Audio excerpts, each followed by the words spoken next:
My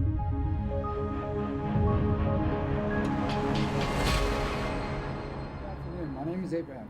My name is Caroline. My name is Jeff. My name is Dominic. My name is Parker. My name is Will. As you know, we at CPS Builders are in the business of placemaking and creating neighborhoods. We gather here today to present you an opportunity that we as a team believe is a great investment and will allow us to establish a presence in a new market. Our project, Turnpike Village, not only meets but exceeds our internal land acquisition criteria. Located in Coweta, Oklahoma, Turnpike Village has the potential to make $18 million and a leveraged IRR of 43.5%. As the economy in Tulsa continues to grow, housing demand continues to expand south along Highway 51. Neighboring cities such as Broken Arrow, Jinx, and Bixby have all experienced tremendous growth. As a result, land prices have gone up and no longer support our production home building business model.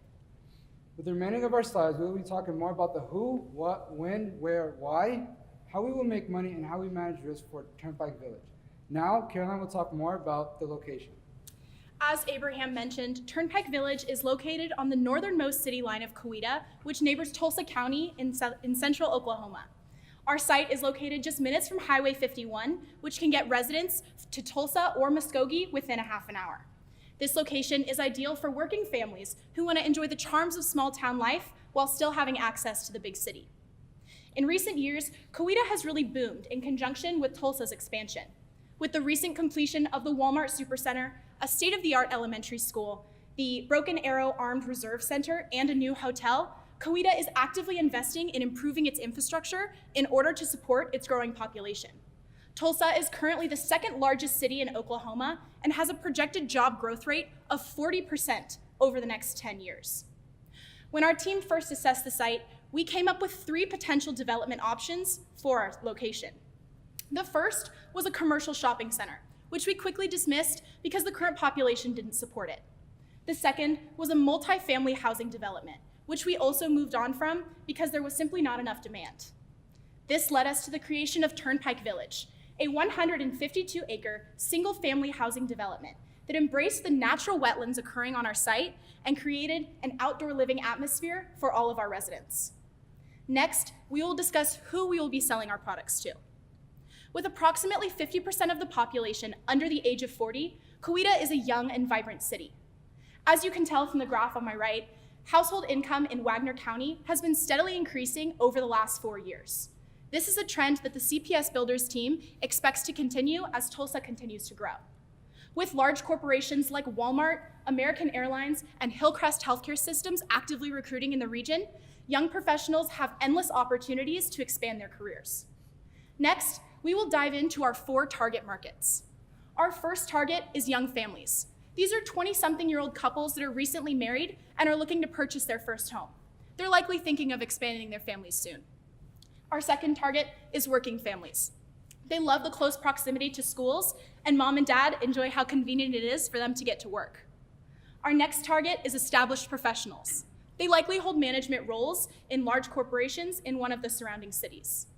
And finally, we have our empty nesters. These individuals are quickly moving towards retirement and are potentially looking to downsize, which makes some of our single-story floor plans the perfect option for them. To address the affordability of the homes at Turnpike Village, we analyzed our target markets' income levels as well as their desired qualities in a home and community. We figured out what our target markets want and what they can afford and priced our homes accordingly. All of the product offerings at Turnpike Village will be well within our target markets' budgets.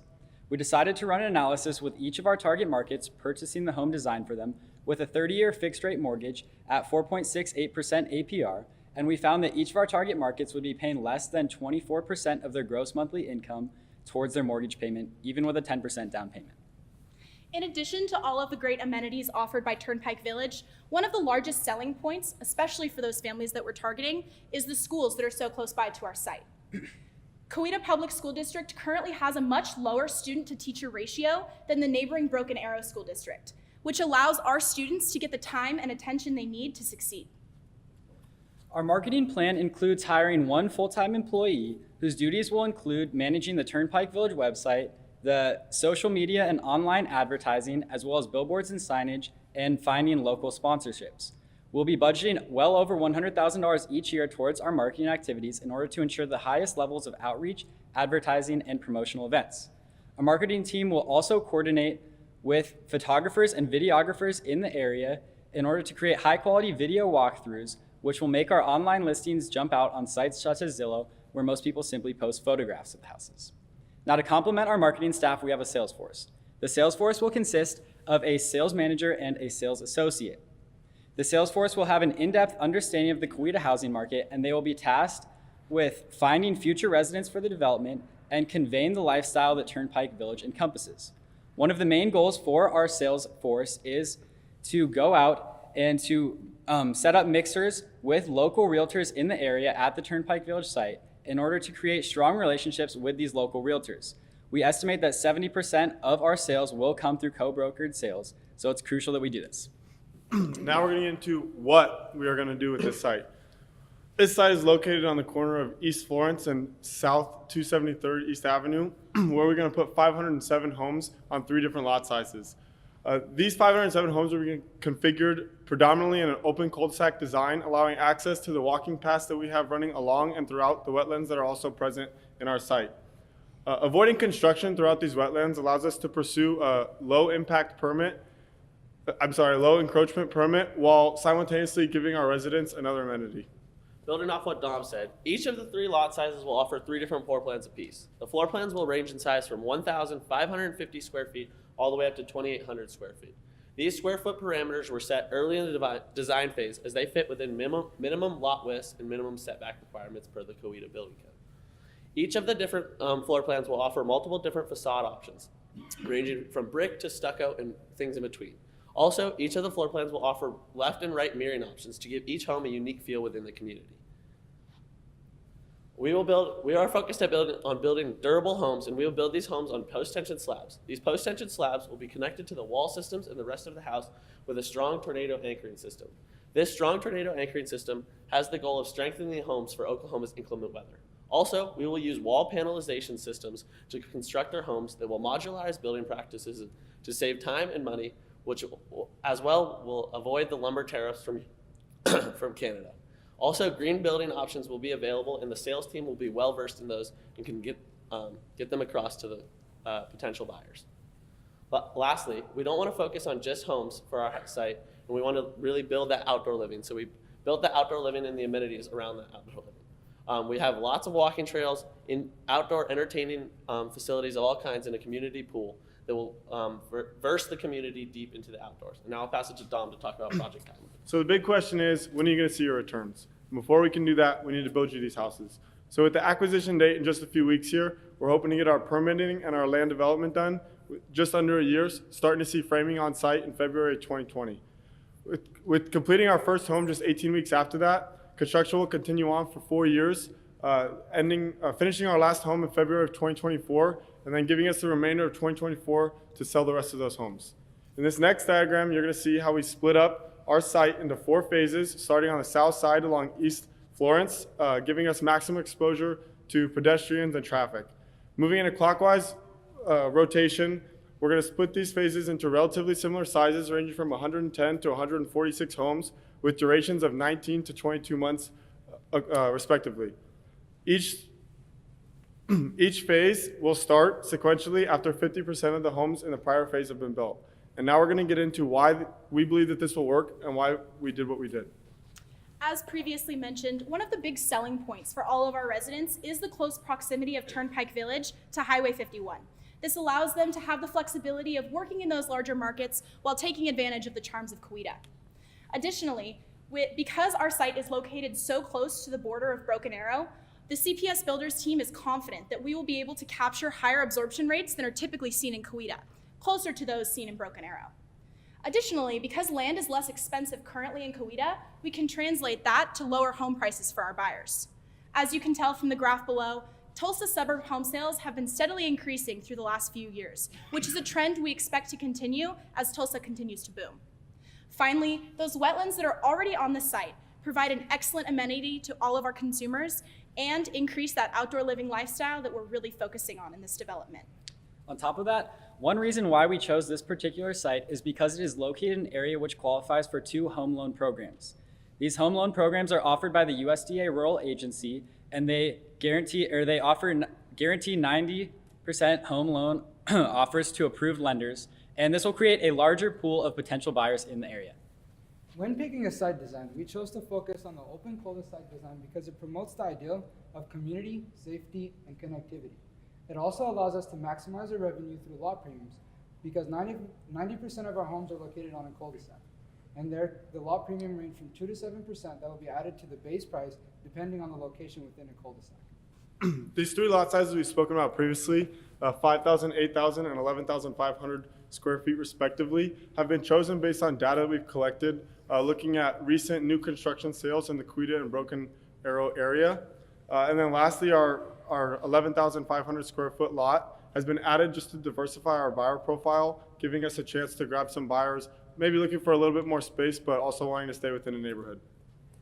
In order to come up with our pricing for the homes at Turnpike Village, we ran a linear regression to look at the average sale price of homes in the area that were built since 2015.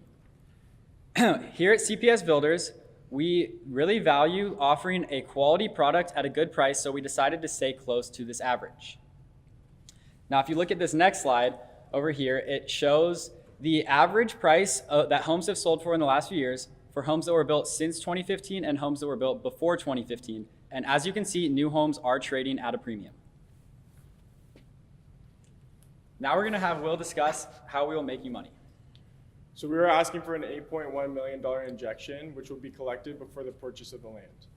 By taking out 3 separate loans for our land acquisitions, land development, and construction, we were able to change our unlevered IRR of 19% to a levered IRR of 44%.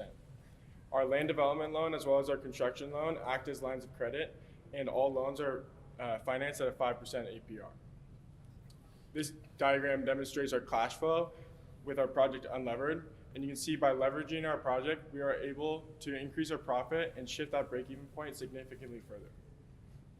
This simple diagram of our timeline shows our break-even point stands on January of 2022, which lies at the end of phase 2 and the beginning of phase 3. So one of the biggest struggles with this piece of property was the amount of easements that we were given.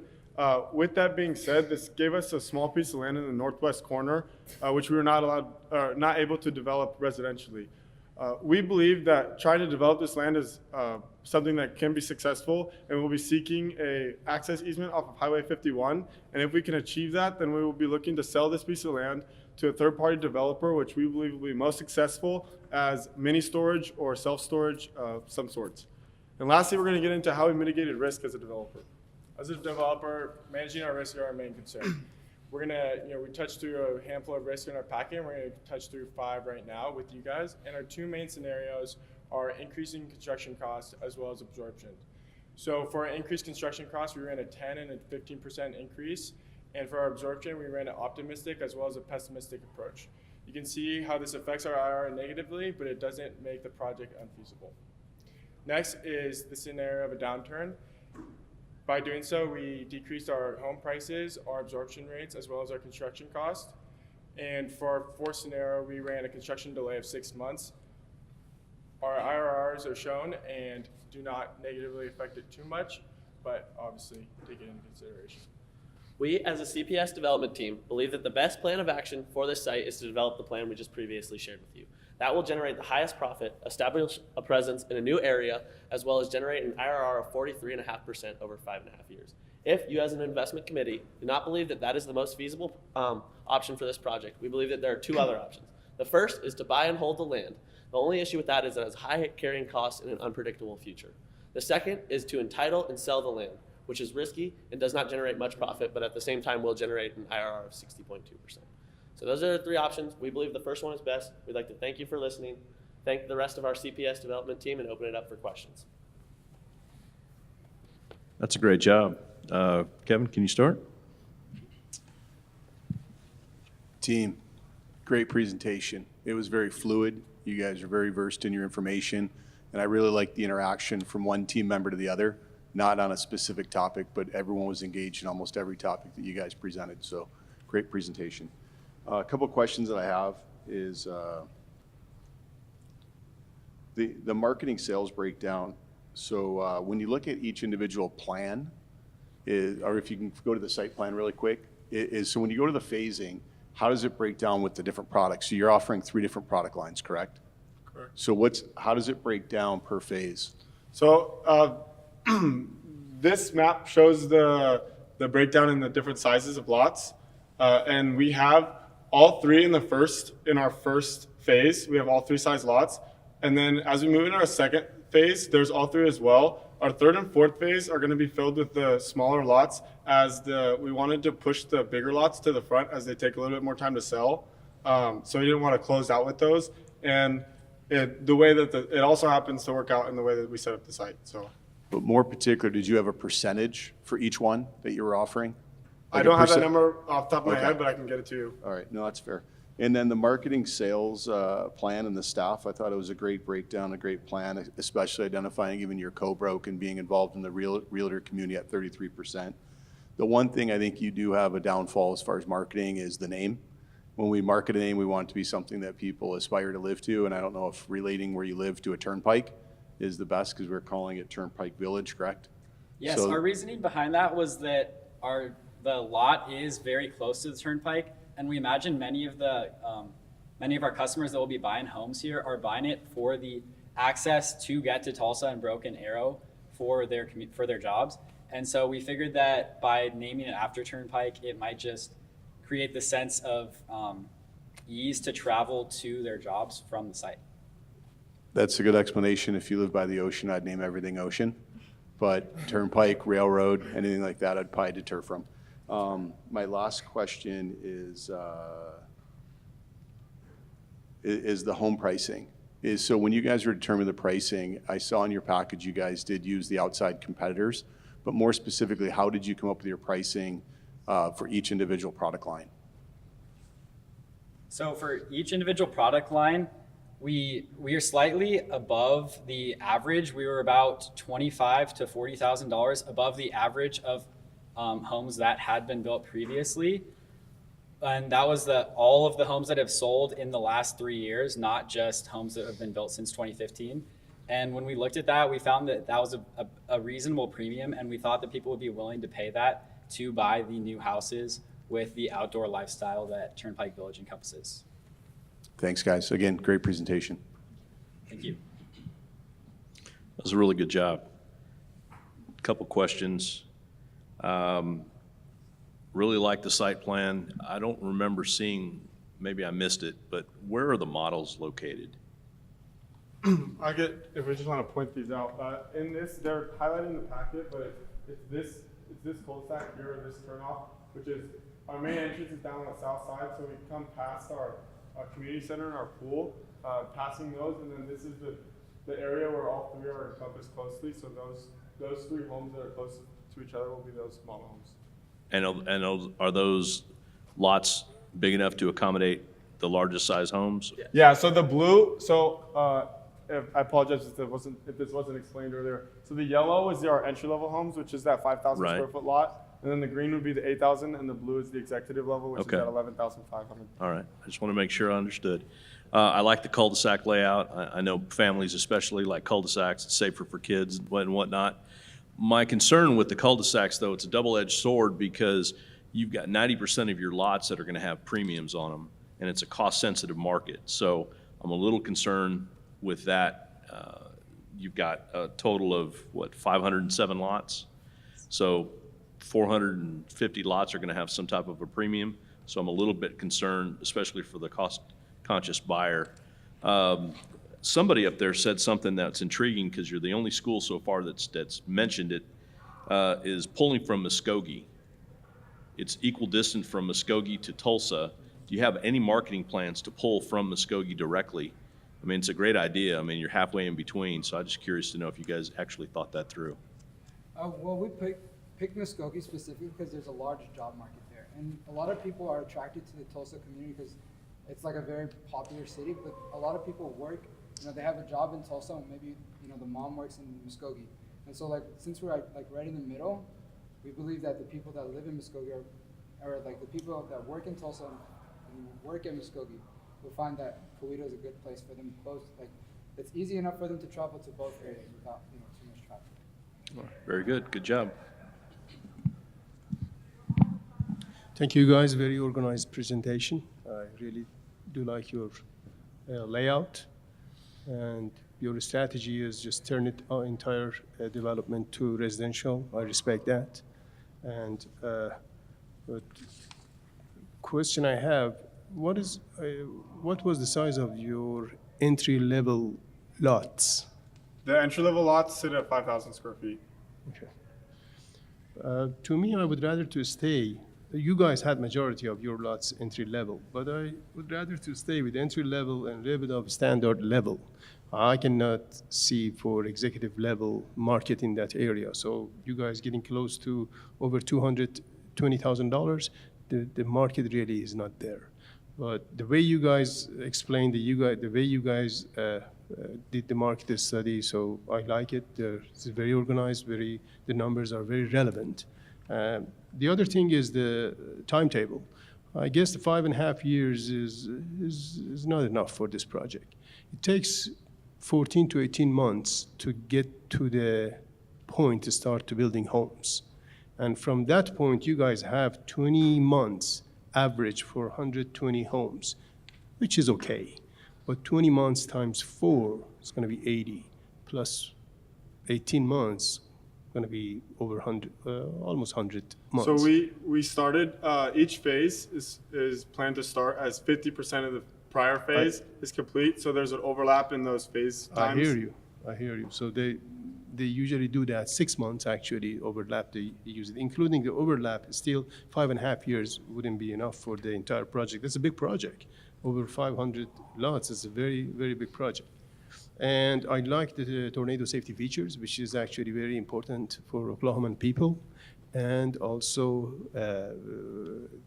one of the things you guys didn't mention, high efficiency homes, which is HERS index, is very important features for actually marketing tools and marketing tools for you guys could be able to sell your product. But tornado safety features is a very big deal for people in Oklahoma. Good job on that. Thank you. Thank you. Thank you very much. Wonderful presentation. I enjoyed your printed presentation as well. It was very good, very well put together. Just a quick question. Do you think that 10.5 homes a month is maybe a little aggressive?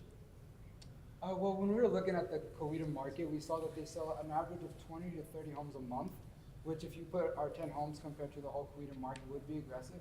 But since we're so close to Broken Arrow and they're selling like over 160 to like 200 homes a month, we feel like our proximity allows us to capture some of those people. And the fact that they're running out of land and the prices of homes going up there, and our homes are going to be priced pretty good, we felt like we can capture more and increase our absorptions, which is why we felt that.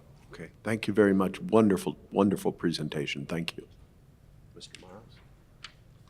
Awesome job, guys. I thought your proposal as well as your presentation was pretty rock solid. Kind of had to dig into the weeds a little bit to find some stuff. But wanted to ask you guys, you've got 4 entrances. In your LD budget, you've got, I think, $3,000 just for the entrance signs, but nothing really showing how much you're going to spend to basically build your main entrance and then your secondary entrances, and how you're going to bring that entrance alive or those secondary entrances alive for the people who are entrancing from those other entrances. How are you guys going to, of course, market those other entrances outside of your main? And then how much money did you guys allocate maybe somewhere in your budget to account for that landscape and hardscape? So he could probably talk better on the numbers. As the entrance-wise, the center entrance on the south side is going to be our main entrance, as it's the first one that's complete. The other entrance on the south side is not complete until the end of phase 2, which would just allow those 20 or 30 homes that are sitting on that left side. And then our entrance on the right side, on the top, is not complete until we're out of the project. So in that aspect, there's not a lot of money that's allocated to marketing that because it's not an active entrance. But I believe, correct me if I'm wrong, I believe that those numbers are allocated in our maintenance and our HOA fees I may be misspeaking in HOAs, but in our amenity costs. So when we were picking our entrances, the main entrance was the one down the middle, which we felt like would attract, which is where most of the traffic would come from off Highway 51. And the one on the far left was just for convenience for the people that live along the side. But we didn't want that one to be like too visible because Walmart's right across the street and we don't want people to like drive into their communities. And the other two, the two entrances on the side, we just felt like it'll be a lot easier instead of driving around the route to get to your house, it'll just make it easier for the people to come in. So they're not like very heavily marketed. Great job. I guess the only comment I would say is just make sure in your LD budget, just to make sure you allocate maybe an entrance cost, just break it separately. Since you guys have multiple entrances, it'd probably be a little bit easier to notify that cost in that regard, but great job. Appreciate it. Thank you. Thank you. That's it. You guys are done. Congratulations. Thank you.